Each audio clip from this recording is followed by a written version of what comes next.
Prince Harry and Meghan Markle have not had it all smooth with the British royal family since they got married, and even with the passing of Harry's grandmother, Queen Elizabeth II, things don't look like they'll get smoother anytime soon, as their invitations to King Charles III's reception have been rescinded. Watch this video to the end, as I'll be giving you the full details and everything else you need to know. What happened with their invitations? Prince Harry and his wife's reaction to their most recent royal snub has been revealed. They both were initially invited to the pre-funeral reception hosted by Harry's father, King Charles III, on Sunday night, only to find out later that their presence was no longer needed. The reception was organized by the king for visiting world leaders, and the pair were absolutely shocked that their invitation had been overturned. As if that wasn't bad enough, they were not informed directly. Instead, they found out about the new development via a press report. According to sources close to the family, Harry and Meghan were baffled by the news and felt disappointed that they were not notified of the new development in person.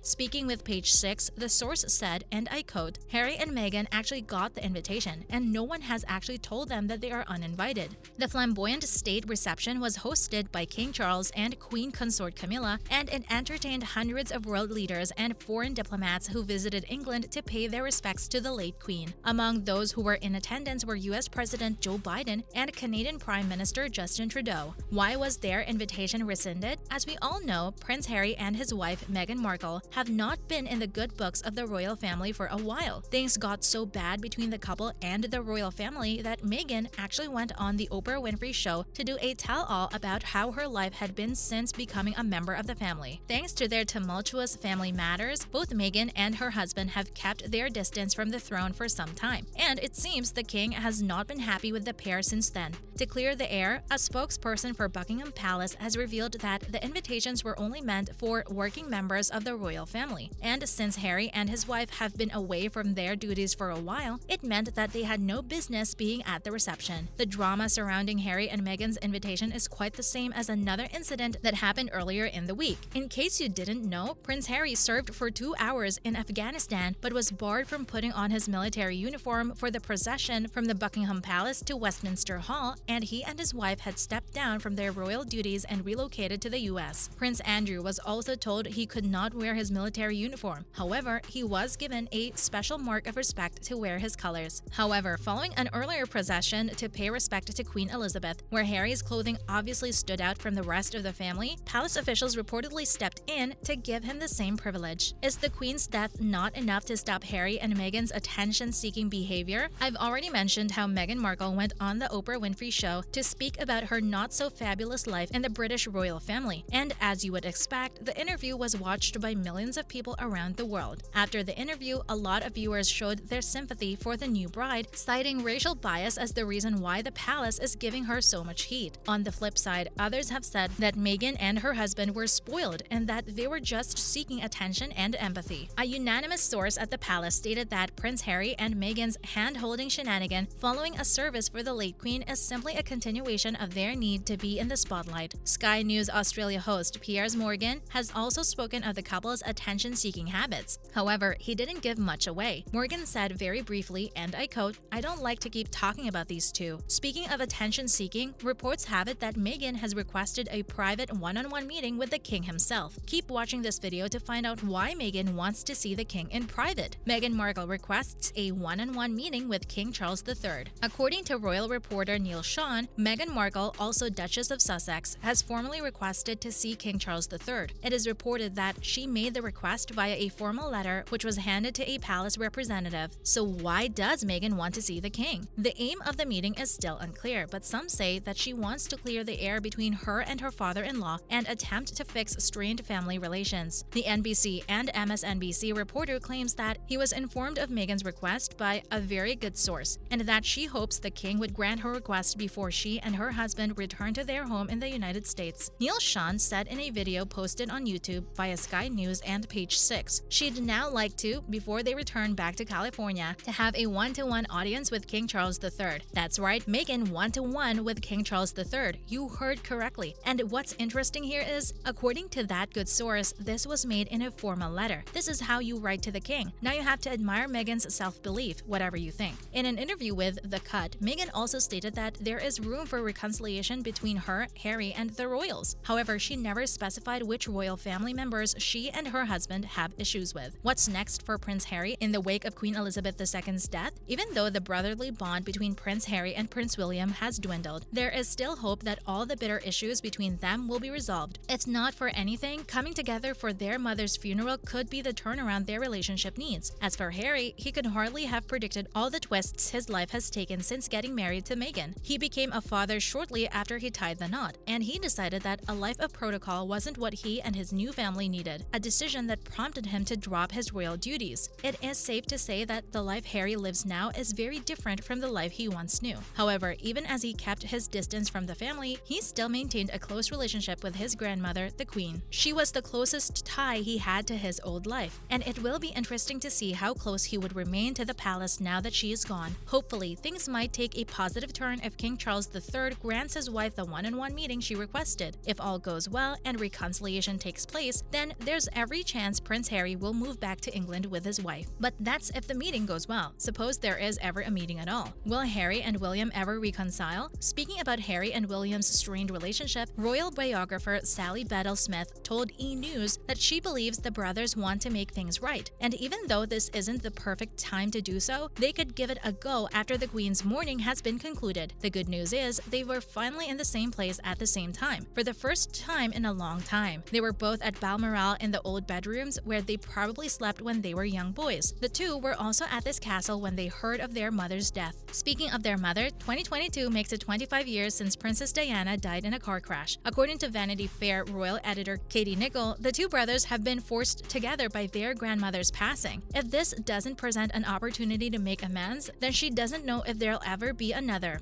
Interestingly, Harry and Meghan joined William and his wife Kate Middleton outside Windsor Castle on September 10 to greet the crowd and admire the countless bouquets dropped at the gates. This was the first time all four were photographed together in over 2 years. What were Harry's thoughts on the late Queen? Speaking to the crowd outside Windsor Castle, Prince Harry stated how lonely he would feel without his beloved grandmother. He also said he could feel her presence in every room he walked into. Coincidentally, Prince Harry was in London when he got urgent word of his grandmother's illness. He was going to attend the Well Child Awards with Meghan, but hurriedly left for Balmoral in Scotland once the news broke. So guys, what do you think of Prince Harry and Meghan Markle's rescinded invitation to the King's state reception? Good or bad move by the palace? Let us have your thoughts in the comments section. And if you enjoyed this video, kindly give us a like and share. Don't forget to subscribe to our channel and tap the notification bell so you'd be updated when we upload another interesting video like this. Thanks for watching!